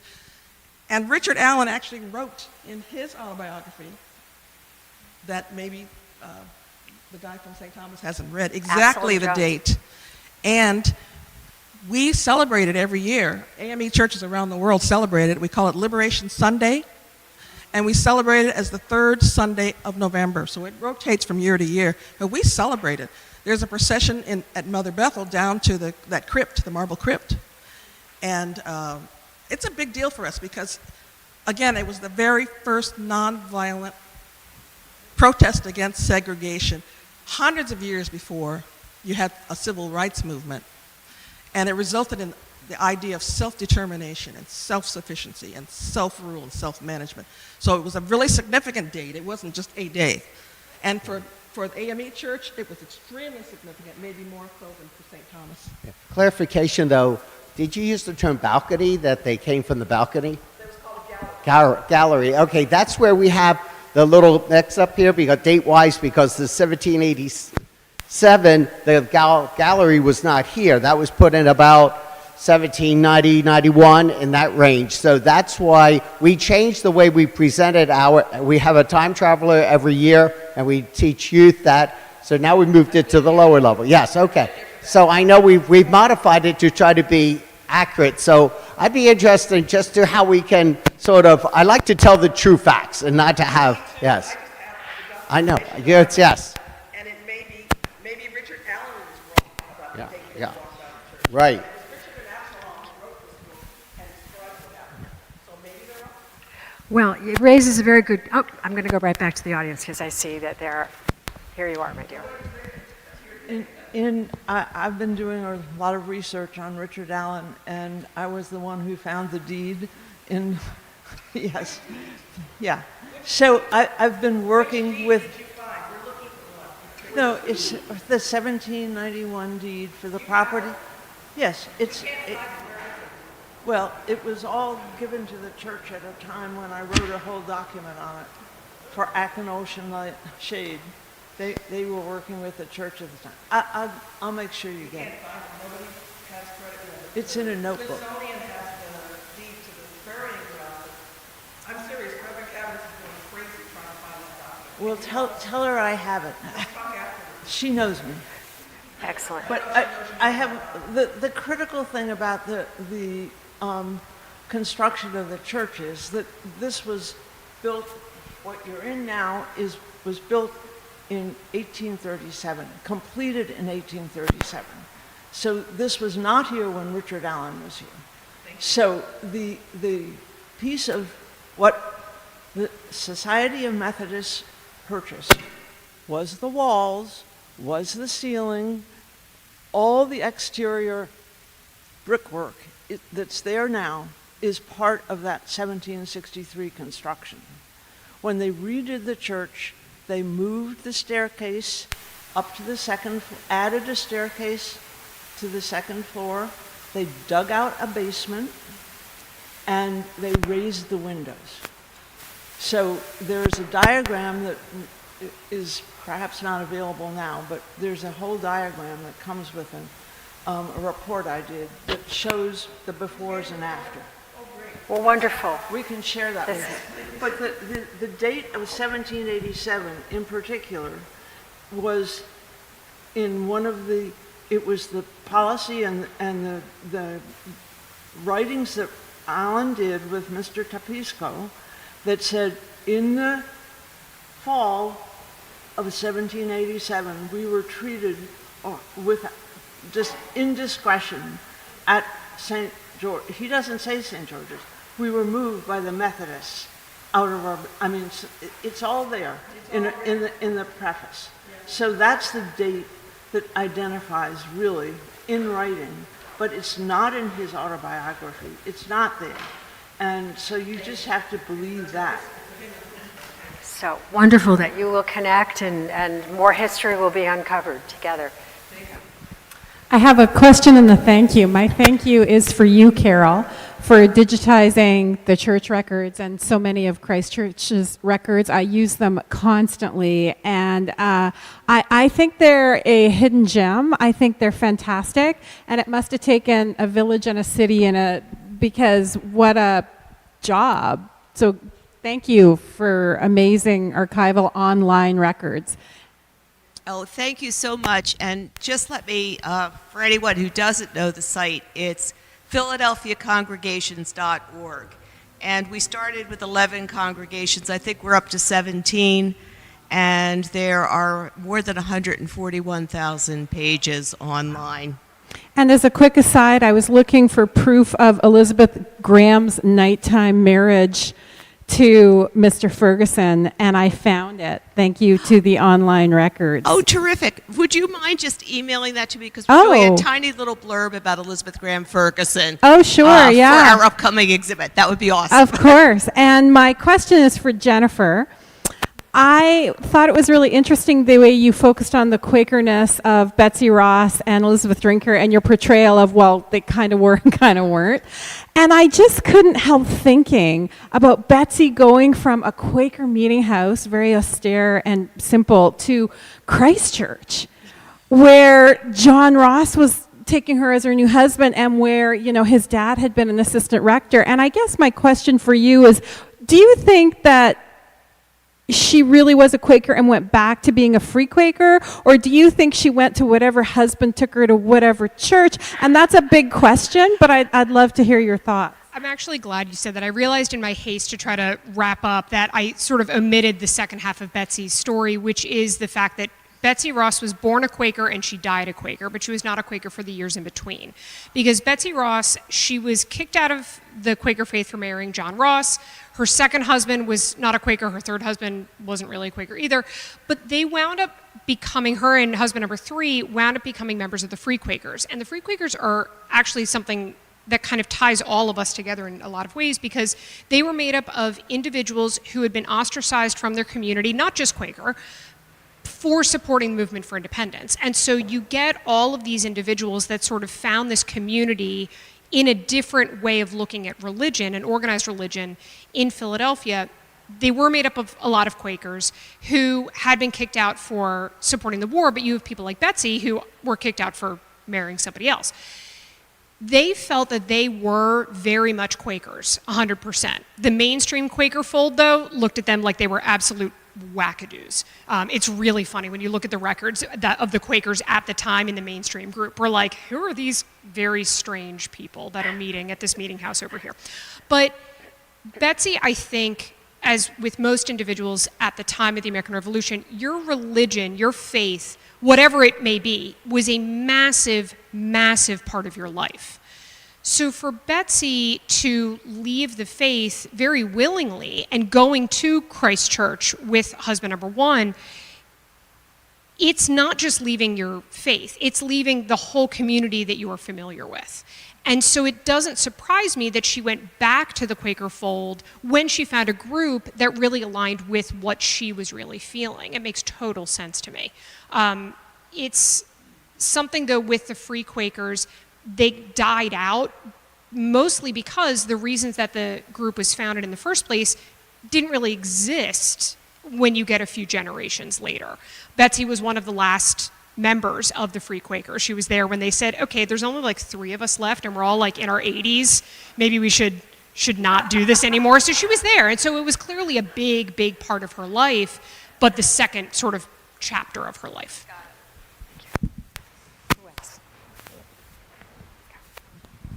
This question is for Pamela. You mentioned that the Free African Society purchased the freedom of Flora Allen. No, the Pennsylvania Abolitionists. Oh, the Pennsylvania Society, Abolitionists. the PAS, yes. Can you talk about like how that came about? I mean, why did they do that? They You know? did that for people. That's part of what I mean, they how, did. like, Oh, how why did? her? Yeah, I mean, how did she get in touch with them? Like, how did that relationship get established? I don't know. Don't know enough to know the inner workings. This one kind of, this is a validation sort of what Judy was talking about. My ex-husband is Brazilian, and according to the family, the ancestors fled the Inquisition from Spain, went to the Netherlands. The Dutch West India Company transported the 3 brothers to, well, what I heard was 1 to Brazil and 2 to New York, and the first rabbi of New York City is buried in Chatham Square, and his name is Abraham Lucena, Sephardic. Yeah, well, you know, in some ways, I really think that the distinction that is often made between Sephardim and Ashkenazi people is a little bit, it's kind of a misnomer, because in a lot of ways, as you're talking about, people are moving a lot. So between all of the various expulsions from antiquity up until the time of the Revolution, for example, you see people, Jewish people, moving all over the place. They get to England, they're tossed out of England.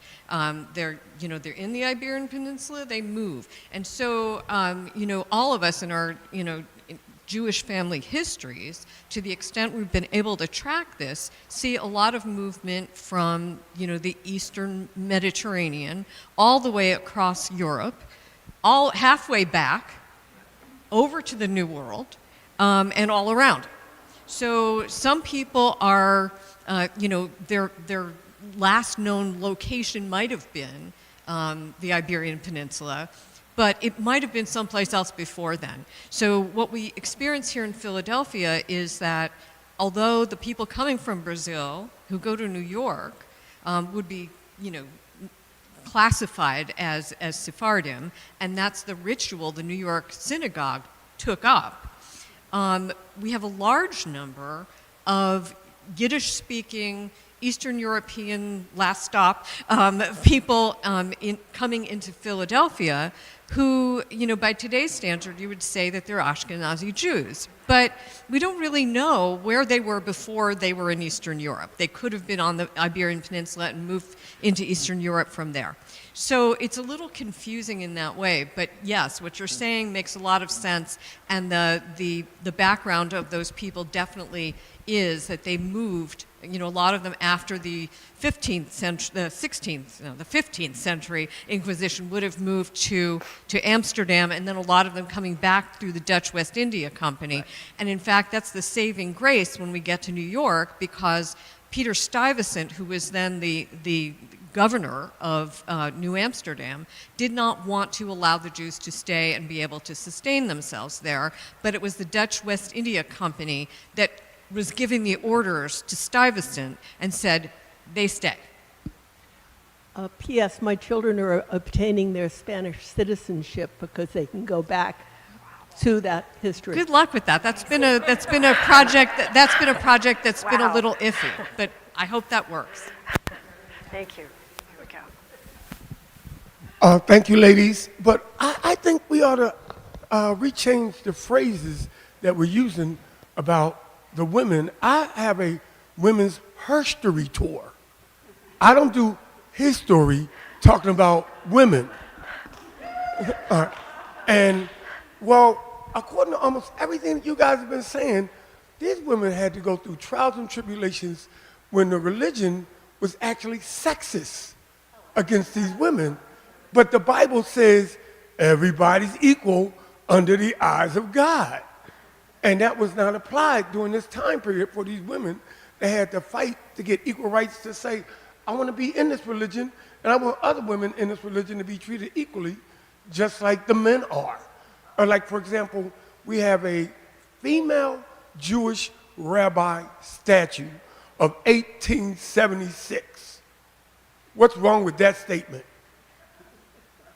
It's right at 5th and Market Street. There were no female Jewish rabbis in 1876. And to me, that sculpture says that in the future, women will have equality in the Jewish religion, which today, we got female Jewish rabbis today throughout the whole community.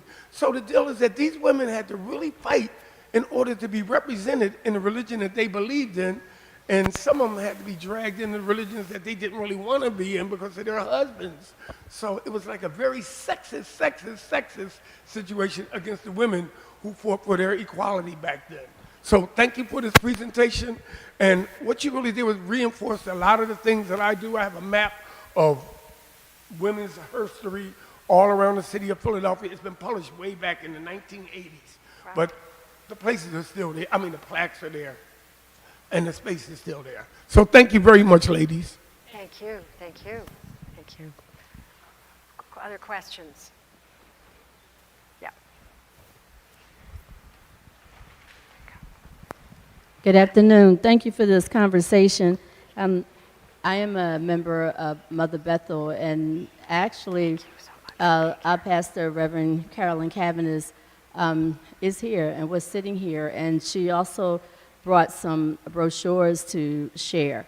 So I wanted to make sure that we did not get out of here before being able to share this information. Thank you. Pastor Cavins? Is she still here? Oh, here she is. Ah, let's just say hello. Here's Pastor Carolyn Cabanis over here, who's the first woman, a pastor at Mother Bethel Church. Welcome.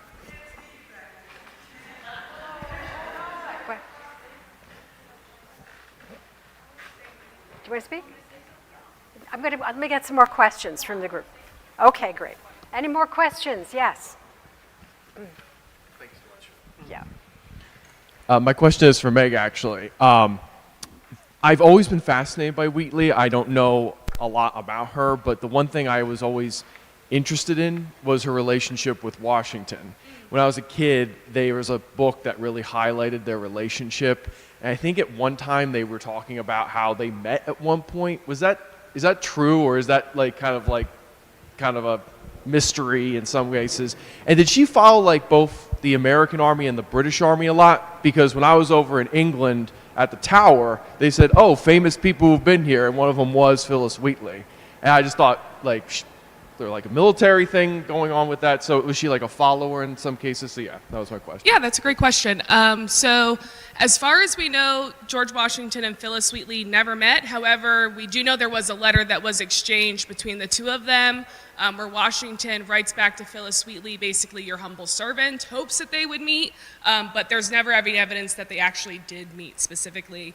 And then your question about the Tower of London, I don't know if she followed army specifically, probably wasn't going to be within her realm because she was a domestic enslaved person, so within the household. But when she does travel to London, there is a note of her trying to go different places, and I believe the Tower of London is one of the places that she does visit. She does have a larger network of connections. There's also they say that she met King George III. She doesn't meet King George III either. That is something that she hopes to do, but something that doesn't actually happen because her time in England is cut short because the Wheatleys, I believe it's Susanna Wheatley, is very ill, and she actually comes back to Boston prior to when she's supposed to be here. Great questions. But yeah, thank you. Thank you. All right. All right, my friends, I think we want to say thank you to our panelists this afternoon. Thank you so much. And thank you again to Historic St. George's Methodist Church for hosting and welcoming us, and to all the wonderful staff and Pastor Bill Wilson. Thank you. Please join us on April 12th at Old St. Joseph's Church, Sunday I believe it is at 2 p.m., and then April 19th at Old Pine Presbyterian Church at 3 p.m. We hope to see you then, and look for information from Interfaith Philadelphia. Thank you all so much. Oh, you're all fantastic. You are such